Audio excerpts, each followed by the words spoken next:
Καλώς ήρθατε στις μικρές αρχαιολογικές ιστορίες. Ονομάζομαι Αντζελίνα και σήμερα θα ασχοληθούμε με ένα πάρα πολύ ενδιαφέρον θέμα. Θα συζητήσουμε για τις μικρές κουκουβάγες της Αθήνας, τις γλάφκες, που κάποτε ήταν το ιερότερο πτηνό της Αττικής, καθώς ήταν σύμβολο της θεάς Αθηνάς. Η αλήθεια είναι ότι μετά την Επανάσταση απέκτησαν αρκετά κακή φήμη, καθώς πάρα πολλοί τις συνέδεσαν με δυσίωνα γεγονότα, τις έβλεπαν σπίτι τους και τις θεωρούσαν κακό ιονό και προσπάθησαν να τις σκοτώσουν αλλά και να τις εκδιώξουν.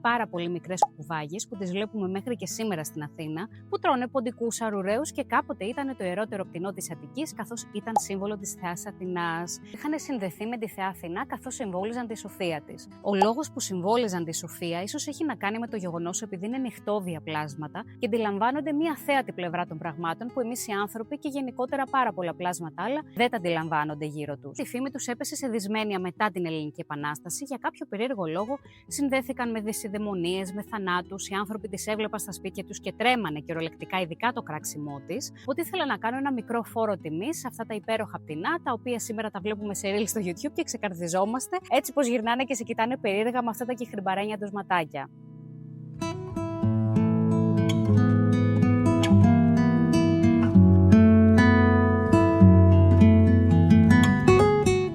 Και η ύψιστη τιμή που τις έκαναν οι Αθηναίοι ήταν να την απεικονίσουν στα τετράδραχμα του 5ου αιώνα π.Χ. Αυτά τα πάρα πολύ μικρά που έχουμε δει, τα οποία έχουν πάνω την κουκουβάγια σκαλισμένη, αυτή είναι η Αθηναϊκή γλάφκα. Ο Ησύχιος μας αναφέρει στις πηγές μια ενδιαφέρουσα πληροφορία που λέει ότι οι Αθηναίοι γνώριζαν ότι θα κερδίσουν στη Σαλαμίνα, καθώς είδαν μια κουκουβάγια να πετάει στον αέρα και αυτό το θεώρησαν σημάδι καλού ιονού.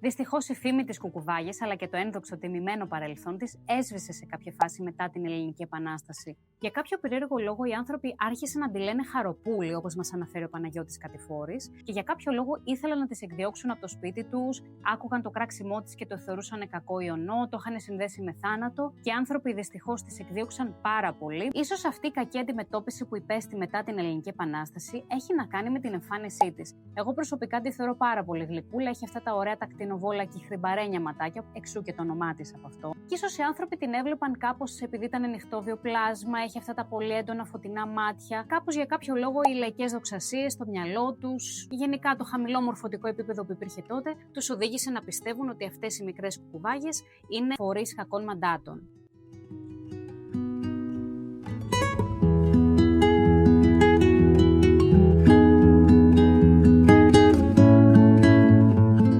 Ο Κατηφόρης προσπαθούσε να συνετίσει το λαό, λέγοντας στα γραπτά του πως δεν υπάρχει λόγος να υπάρχει αυτή η δυσιδαιμονία γύρω από τις μικρές γλάφκες και στην ουσία η ύπαρξή τους ήταν πάρα πολύ θετική, καθώς έτρωγαν ζωήφια και διάφορα άλλα τροκτικά που έκαναν κακό, υποτίθεται με βάση την ανθρώπινη λογική κακό πάντα, στις πόλεις αλλά και στη γεωργία. Τον ίδιο αγώνα έκανε και ο Στέφανος Γρανίτσας με το χρονογράφημά του το 1945 του Βουνού και του Λόγκου, όπου κάνει έκκληση στους ανθρώπους να σταματήσει αυτή η παράνοια με την εκδίωξη της γλάφκας. Πολλές φορές είναι πάρα πολύ λυπηρό όταν διαβάζουμε τέτοιες ιστορίες με ζωάκια τα οποία υπέφεραν τη δυσιδαιμονία και την παράνοια του ανθρώπου. Δυστυχώς υπάρχουν πάρα πολλά τέτοια παραδείγματα. Ένα από αυτά είναι και οι μαύρες γάτες στο Μεσαίωνα με την Πανόλη. Επειδή ο κόσμος θεωρούσε ότι οι μαύρες γάτες ήταν εγκαντέμικες, τις σκότωνε και τις εκδίωχνε, με αποτέλεσμα να μεσουρανούν οι αρουραίοι οι οποίοι μετέφεραν την Πανόλη.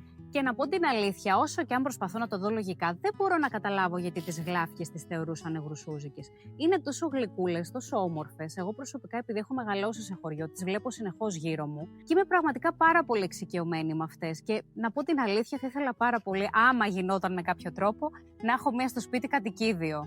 Ελπίζω να σας άρεσε το βίντεο. Ήθελα πάρα πολύ να μιλήσω για τις αθηναϊκές γλάφκες, καθώς θεωρώ ότι είναι πάρα πολύ γλυκούλικες και αδίκως τους έχει δοθεί το προσωνύμιο Χαροπούλια και πάρα πολλοί άνθρωποι, θα έλεγα, μέχρι σήμερα έχουν αυτή τη δυσιδαιμονία έναντί τους, ειδικά άμα ακούσουν το κράξιμό τους. Επειδή έχω μεγαλώσει σε χωριό, το έχω δει πάρα πολύ αυτό το πράγμα και με στεναχωρεί και ήθελα έτσι να κάνω ένα βίντεο να αποκαταστήσω κάπως τη φήμη τους και το ένδοξο παρελθόν τους. Αυτά από μένα τα λέμε κάποια άλλη φορά. Είμαι η Αντζελίνα από τις μικρές αρχαιολογικές ιστορίες. ιστορίες.